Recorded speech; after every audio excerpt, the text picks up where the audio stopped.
Great. Good afternoon, everyone, and welcome to a very exciting segment for me, chatting to a friend and also industry colleague, Christian Eedes. Christian, thank you very much for joining us. As we said off air now, it's been quite a daunting time for everyone in the industry, not just the wine producers, but also on your side of the industry. Being a big media channel and information channel between consumers and producers. And I hope to discuss some interesting topics that I've always found interesting and that I discuss with my winemaking friends, but also who I hope the people out there will, again, get a better insight of what really happens on the wine media side of things as well. But before we start, maybe just give us an introduction of how you ended up in the wine business. You come from a publishing family. You've been involved with Wine Magazine since, I think, 2000, if that's correct. But yeah, where your roots were and how you ended up being in the wine industry. Lovely to chat. Thanks for arranging.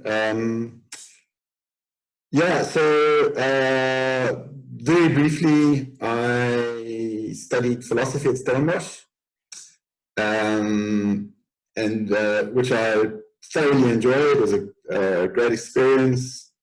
And I'm did my honours and then sort of freaked out as to what I was actually going to do with the degree in philosophy.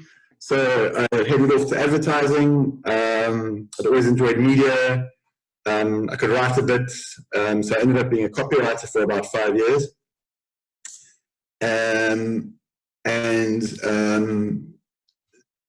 My stock line is everything you've heard about advertising is true. It was a pretty crazy time, crazy hours, lots of partying, lots of hard work and lots of partying. And I thought to myself, well, this has been fun, but I can't really see myself doing this for the rest of my life. And in the meantime, my late dad had started Winemag. He worked for a company called Ramsey, Son & Parker, and later became Ramsey Media. And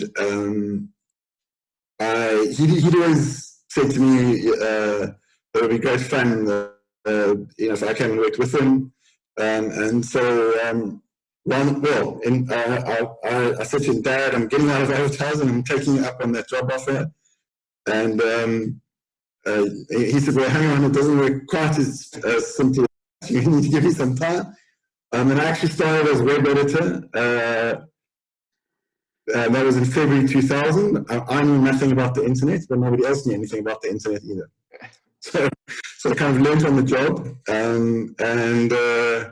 here we are, 20 years later. Now, before we get into the wine side of things, you are an avid sport fan, big lover of Newlands. Is there any special memory from your days at Newlands cricket and rugby that takes you back from the old days? So I think my first game at Newlands was Western Province versus France. I think Jean-Pierre Eedes was playing flank for France. Oh, yeah. I suppose many people see him might have been playing 8th man for Province. So that was probably coming up 40 years ago. I think I was 10 at the time. I went with my late grandfather. So yeah, I've been going to Newlands for a long, long time. I'm huge Province and Springbok supporter. Probably watched more rugby matches than cricket matches over the years, but yeah, big cricket fan as well. Yeah, look, I won't go into that, but I'm quite emotional and disappointed about the hallowed ground of Newlands, who will not be there. Obviously, probably never going to be a game there before they go to Cape Town Stadium. Yeah, it was all set towards the Boks versus Scotland in July, but as you said, I don't think that's going to happen. Well, yeah. I don't think it's not going to happen. So, moving on to, I guess, job title / description, would you say you view yourself as a wine critic or a wine journalist? And if there's a difference, what do you see that difference being? I suppose I see myself as a wine writer. I think journalism, in the best sense, sort of implies an investigative role. Not to say there aren't hardcore issues that apply to the wine industry, such as labor politics or whatever the case may be. But that's, I'm very much more a lifestyle writer, if you will. And, I think I've never, I'm not, whilst the hardcore issues are very relevant, I've never set out to tackle them. I think that falls to proper journalists. Winemag has always been a consumer title, and it's really about spreading the message when it comes to the joy of wine. So not a journalist in the strict sense. Regarding being a critic, ratings and scores are part of the game.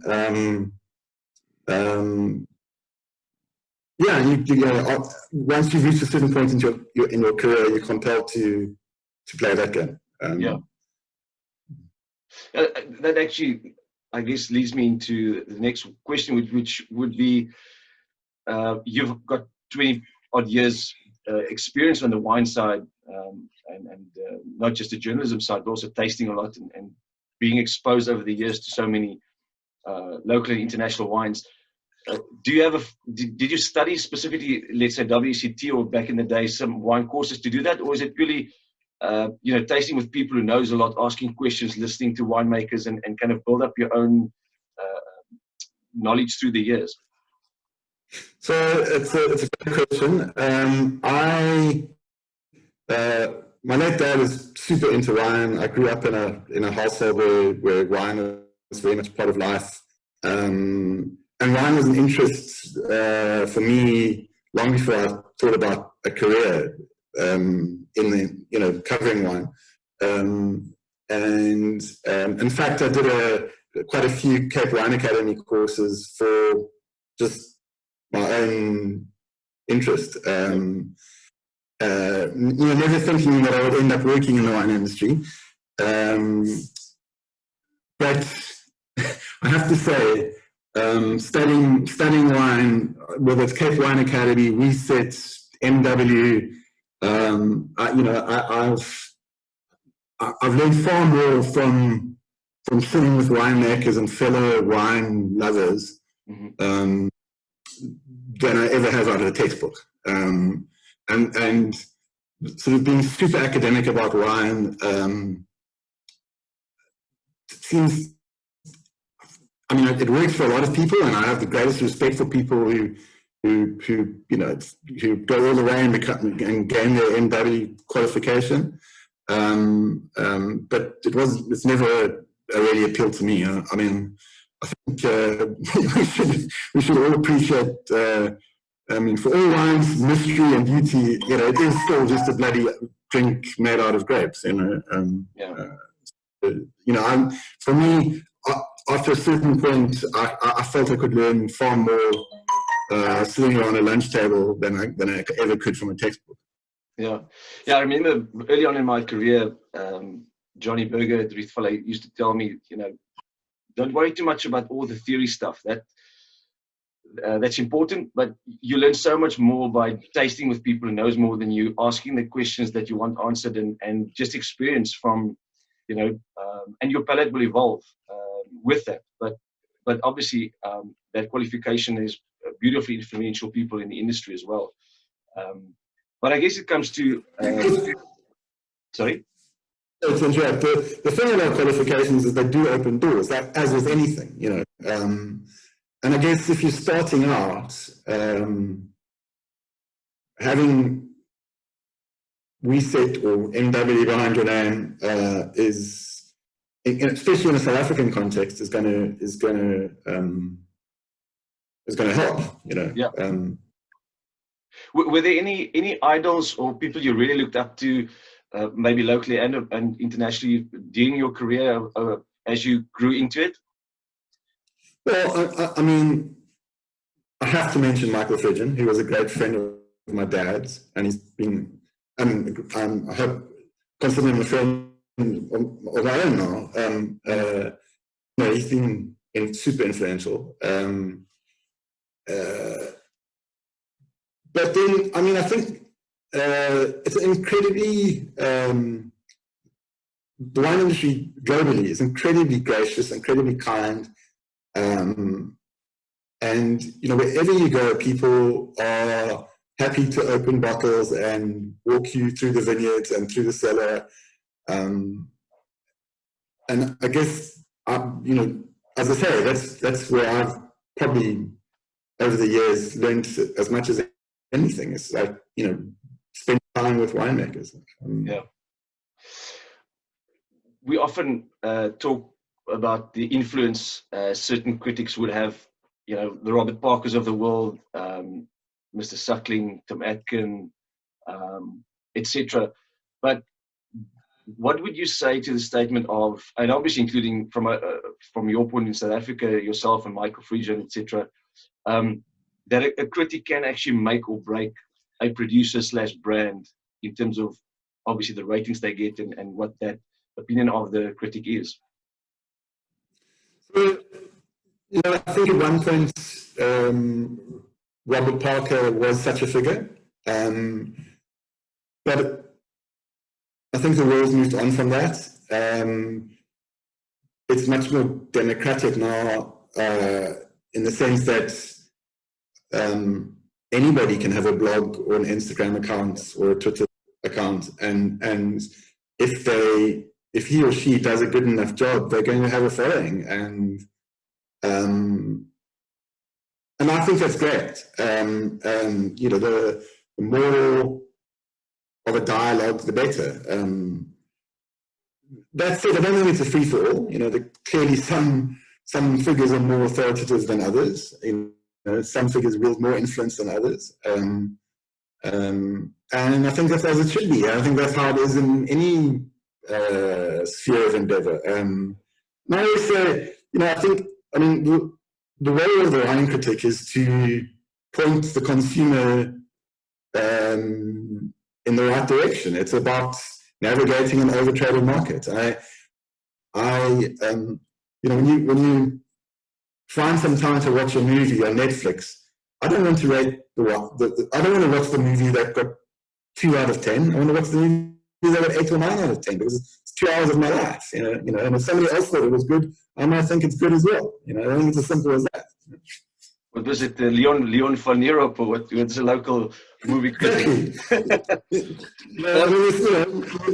some real rubbish out there.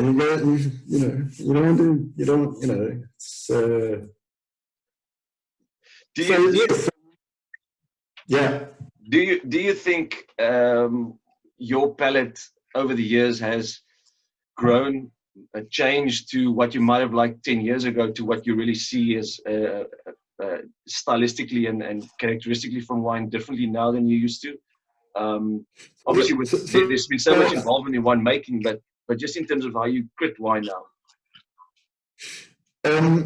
I think there's very definitely an element of fashion in wine, and so and I go back to that sort of dialogue that we're all having as an industry all the time, and then also, of course, there's a interaction between the industry and the consumer, and one example that comes to mind is super grassy Sauvignon Blanc, and that was, I guess, 15 years ago that was the height of fashion, and we, the best wine, the top Sauvignon wineries were making it in that style. They were getting the accolades from all the judges for that style, and then consumers who cared about wine were buying those wines because they were awarded, and then it becomes a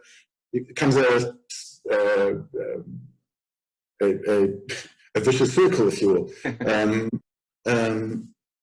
And then we all grew out of it, and we all decided that super pyrazine-driven Sauvignon wasn't what we wanted. Any of us wanted to drink. And then, and then Sauvignon moves on it as a result. Another example would be chocolate pinotage. I don't think that it ever got critical support, but it did very well commercially. And so then everybody started making chocolate flavored pinotage, coffee flavored pinotage. So yes, I think those fads come and go, and sometimes they're critic driven, and sometimes they're market driven. Yeah. But I mean, but in answer to your original question, I think good wines always, collectively we have a sense of what really great wine tastes like. And there are the benchmarks like Niederberg, Cabernet 74, Full Sour 95. And then if you're lucky enough, you taste those and they become benchmarks. And then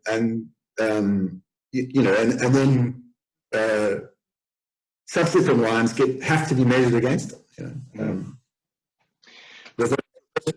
I don't necessarily want to go into the conversation of blind tastings and sighted tastings, but I do believe that there is probably an influence in terms of tasting physically across the table with the winemaker, chatting to him about his wines, rather than being at home in your office or elsewhere, opening a bottle without that knowledge and then tasting it.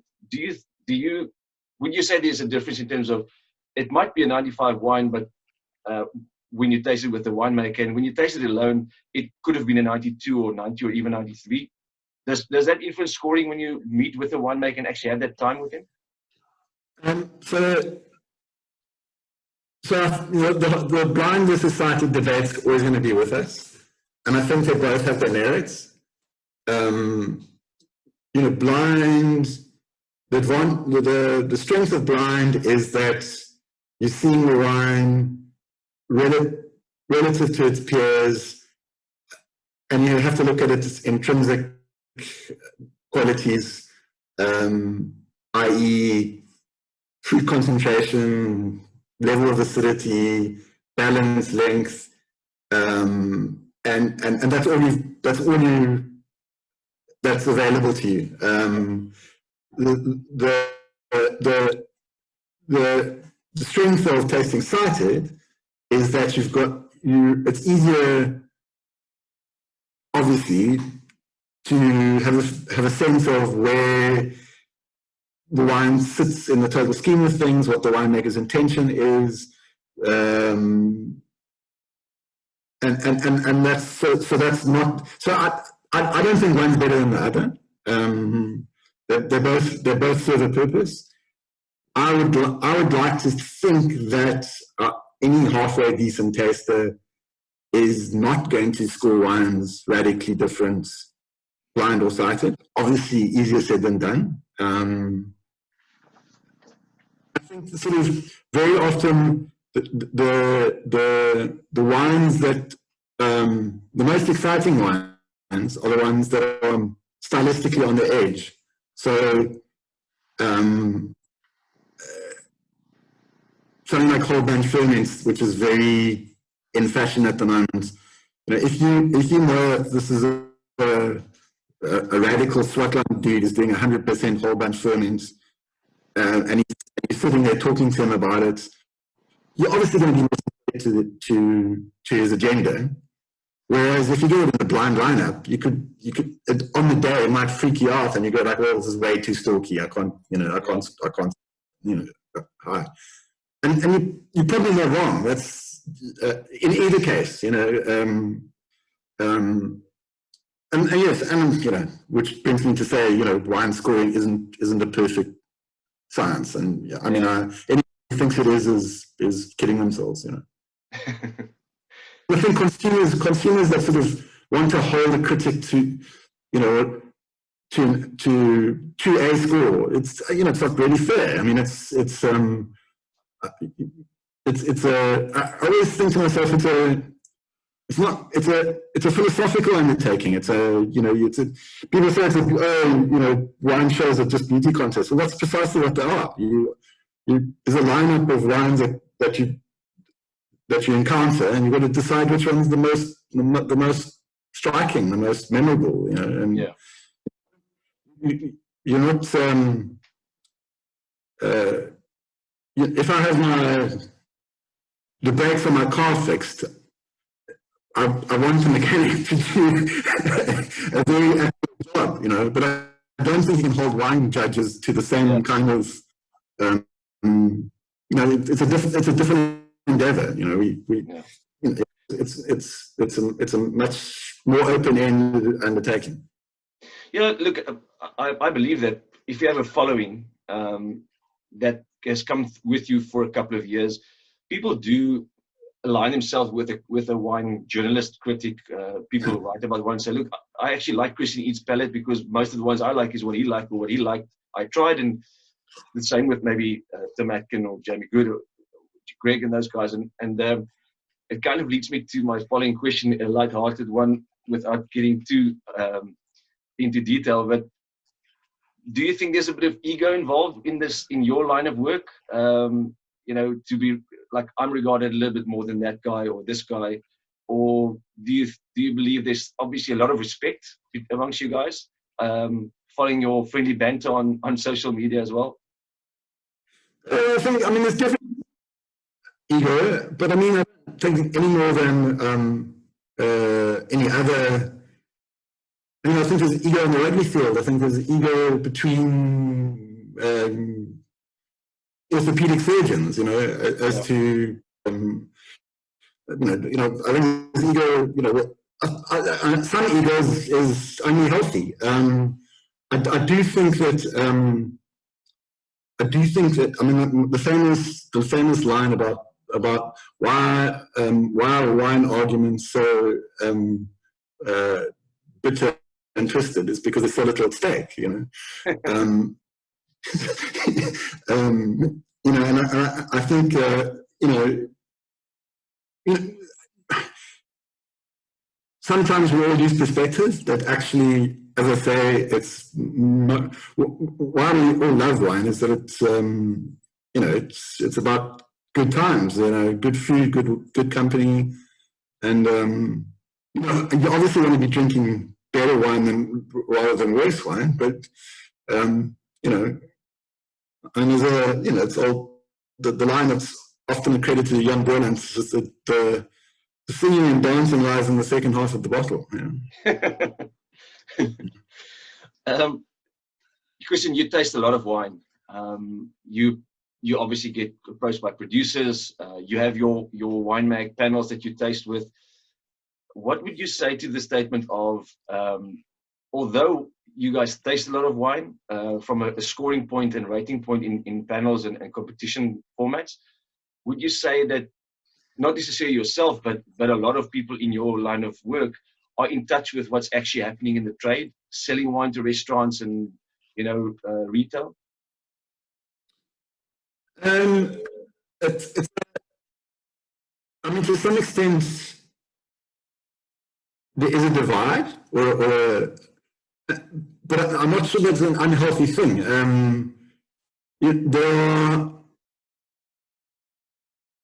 some very commercially successful wines that are critic proof, if you will, i.e., what I mean to say is they're very technically sound, they're very unthreatening, they're very hardworking, they'll please a lot of people, and giving them a score is kind of irrelevant. And you know, the marketplace has decided that they've got that they've got value, and so, you know, good luck to producers that have those wines in their portfolios. I think, and added to that, I'd also say is that we now live in an age where there's very little poor wine. You know, it's the critics' role is not to increasingly, to my mind, it's not about saying excellent, average, poor. It's about saying it's about understanding what's going on in the Swartland versus Stellenbosch versus the rest of the country, and saying, well, this is a great SWOT Shiraz, and if you don't like whole bunch low alcohol, then you won't like this, you know. And similarly being able to say, well, this is a great old school Stellenbosch Shiraz because it's big and rich and smooth textured, and if that's what your thing, you won't like it. This one, so that.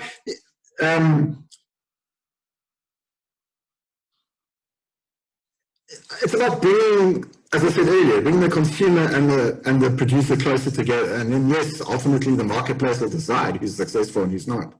Yeah, I guess the reason for my question in this line is more towards, again, when we read the articles and obviously follow the conversations, I sometimes get the feeling that it is very different to sit with the wine and say, geez, this 80 Rand Chenin Blanc should be 150. The reality is I can make 100,000 liters of that, and for me to move volume, I need to be competitive on price. So it's not always a balance or a perfect model to work with. And that, I think, is where sometimes the disconnect is, sitting behind a table, tasting a wine, thinking this could be 300 Rand, but yet the market, necessarily from a brand point of view, might not accept that, / it's not as easy out. And it transfers into the international conversation as well. Sure. No, sure. Look, I mean, the business realities are hugely relevant, but you can't expect the critic. I mean, whilst I've got to be sensitive to those realities, they can't ultimately influence how you score a wine. And I mean, and I think Shannon's a good example in the sense that it's such a strong category that, and we've got such a huge resource of old wines that you can make outstanding Shannon relatively cheaply. And then I guess it gets confusing for the consumer because they see the Standard Bank top 10, there'll be a wine at 100 Rand all the way through to 550 Rand, and then and they're both in the top 10. So yeah. How do you make sense of that? And the point is, it's difficult. It's an easy answer. But look, the reality. These are as good as each other, in the real terms, and then the consumer decide, can he or she really, is there real diminishing returns? If I spend 500 Rand, do I get that much more of a better drinking experience than if I spend 100 Rand? Look, from my experience on the marketing and sales side, the last 16 years has definitely been, especially the last 9 years, since I started my own business and working with smaller, medium-sized producers, even chatting to bigger guys, is the business side of winemaking, wine marketing definitely needs to use this time in lockdown and I guess where the world is in transition to relook their model, because that's why such a small percentage of our winemakers, wine sellers are, not profitable. But that's definitely a conversation in itself. Indeed. Could spend a couple of hours on that alone, for sure. Yeah, exactly. And that we should probably do that once we can travel a bit more. Would you say, or who would you say is the, I know Marlo Lambert has been awarded last year for her journalism. Besides yourself and Michael Friedjan, etc., locally, who do you think is the people that you enjoy reading about and what their opinions are locally? Sure. It's not a trick question, but no. It's a tricky question to answer. In that, I think wine media globally is. I don't think. I mean, it's well documented that wine media globally is a bit stuck because it goes towards media in general being underfunded, and so it's difficult to get a start in wine media because how are you going to earn a salary? Newspapers have cut their wine columns. As we were saying earlier, it's real easy to start your Instagram or Twitter feed and call yourself a wine critic or influencer. But how you're going to make proper money out of it is a major issue. And if a 25-year-old came to me and said, Christian, what are your tips for making it as a wine writer? I'd say, do you think again? Career opportunities,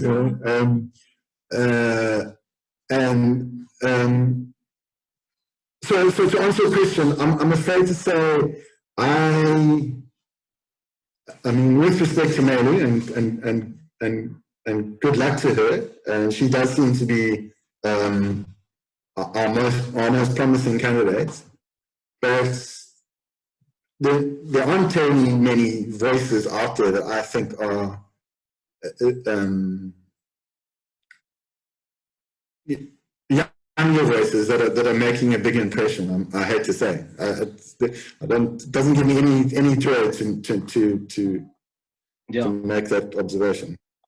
Yeah, being again on social media myself, and obviously trying to stay in touch with so many different parts of the industry and other loves of mine, sport included. I sometimes view this influencers / self-made connoisseur of products irritating sometimes with respect to saying, and for someone like yourself who's worked so long and so hard to get where you are, do you find it sometimes irritating to scroll through your Twitter feed and see what people say, and then obviously the event you go to is like, how does this guy get invited, that guy get invited, or I don't get irritated.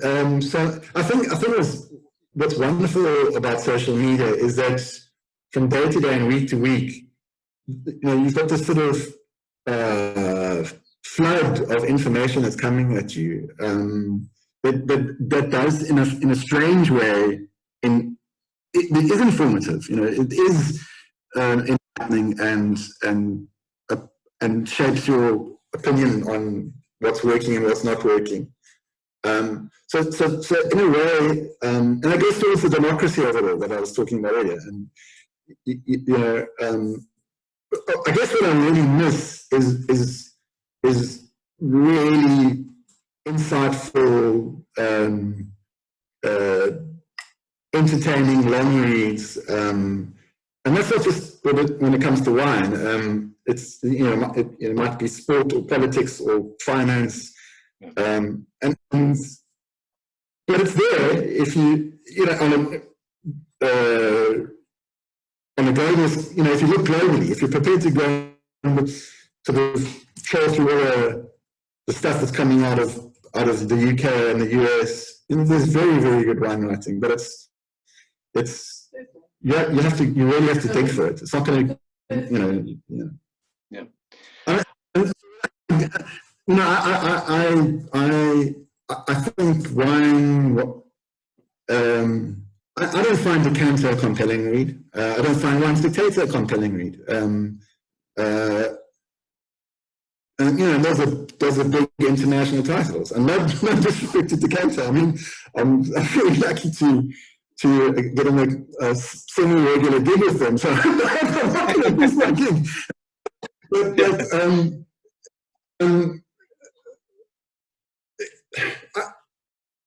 I think media is moving so fast, and I think part of why Winemag's succeeding is that you've got to be fresh all the time, and then you've got to be provocative as well. There's so much going on in the world, and there's so much demand for your time. that's you can't be predictable, and so you know, I think Winemag's got some pretty good contributors, and I mean, I think, you know, take Michael Fridgen. I mean, you know, I know he irritates some people because he's so opinionated, but I think that's why he succeeds, you know, because he's so opinionated. You know, I think the days of describing rolling vineyards and old homesteads, people, we take it for granted. I mean, that's, you know, it goes without saying, you know. I want to know, you know, I want to get beneath the surface. Yeah.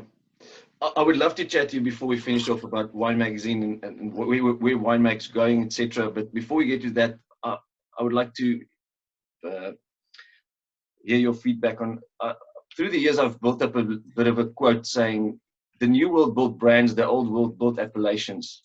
And naturally that would translate into price points, etc., without going into too much detail. Do you view originality and origin as really important, or is the brand and what they stand for more important to you? I mean, I think that's the short answer. That's important.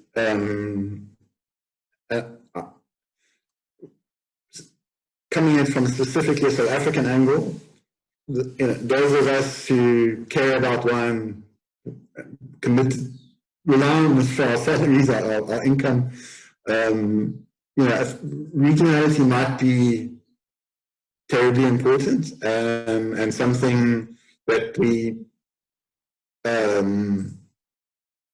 makes sense to us. So, you know, Stellenbosch versus Swartland, and then within Stellenbosch, the Siemensberg versus the Helderberg versus Devon Valley versus, you know,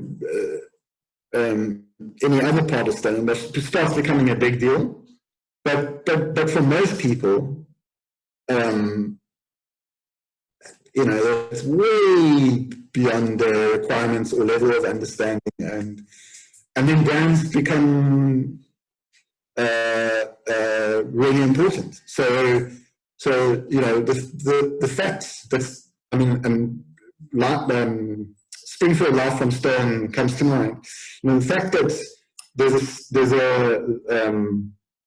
a companion brand called Special Cuvée from a vineyard almost adjacent, you know, but the difference being soil type,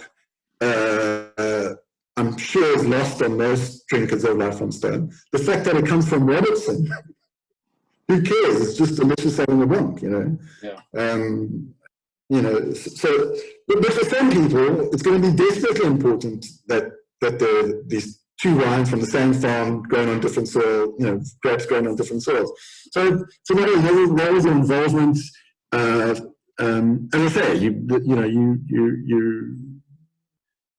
the patch of dirt is going to be hugely important for some consumers, and it's going to be much more important for other consumers.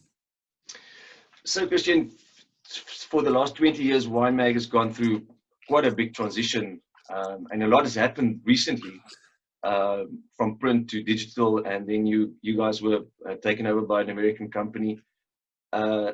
I obviously follow you guys closely, and you've created the crowdfunding, if I could call it that, scheme to help you guys. Also, it is extremely tough there, out there, as you said, staying relevant, staying informative. What do you think is the biggest challenges for you guys currently and going forward? Besides financially. Easiest question you've asked me all day. The biggest challenge is money. As my friend and colleague Roland Peens of Wine Cellar said to me the other day, he said, well done, you've chosen media and wine, two of the toughest industries.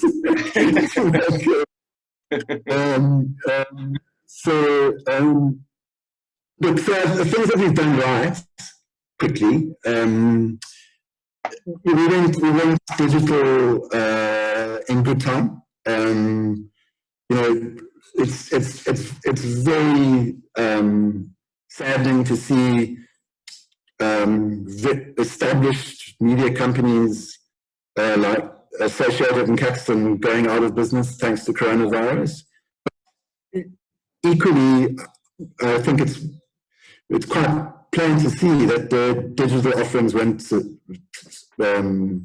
adequate. You know, to me, it was quite clear that digital was the way forward 10 years ago, and we've in our own small way have worked to be as relevant and fit for purpose as possible, and you know, whilst we struggle to resolve the revenue issue, audience growth is tracking phenomenal, and you know, and I've got to believe that as the audience grows, so will revenue. Lastly, maybe a two-pronged question. One is memorable South African vintages and producers that you've tasted over the years, and then lastly, is there a wine that you would love to taste and haven't done so yet?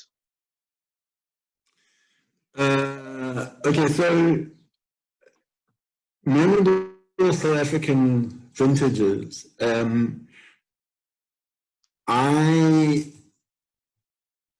In terms of, so I started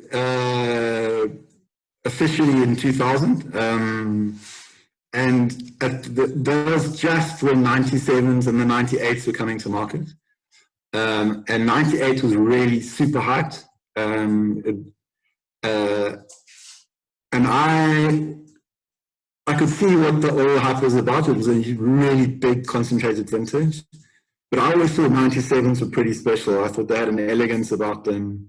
And it was a cooler vintage, whereas 98 gave a so-called optimal ripeness. And I think 97s have totally outperformed 98. And I mention those two because it's always been fascinating to sort of compare the hype with the reality. So I think 03 was an exceptional vintage, one of my absolute favorite vintages. I think, and then along came 07, which everybody said was such a smart vintage, and that was also a long, slow vintage. And I think if we're talking about Stellenbosch Cab, for instance, I don't think those cabs ever got right. So you know, now those wines look really lean and hard. 09 is pretty special, for sure. 2015's reputation goes before it. Although I'm a little anxious about, again, being a very big vintage, and big doesn't always equal age-worthy. Yeah. I think 2017 is really worth having a punt on. I think 2017 is going to outperform 2015. So that's kind of like the last 20 odd years. I mean, I think 95 is very special. The 80s as a whole, a bit of a lost decade. So you've got a lot of stuff from the 1980s and the degeneratives. There are exceptions. Everybody always mentions Rustenburg 82, but I mean, I think the exceptions prove the rule. And then then you enter the 70s, 60s, and 50s, and those are just always, there aren't too much of that stuff around anymore, and it's always a treat. If you're lucky enough to be to get the chance to taste, and then you must.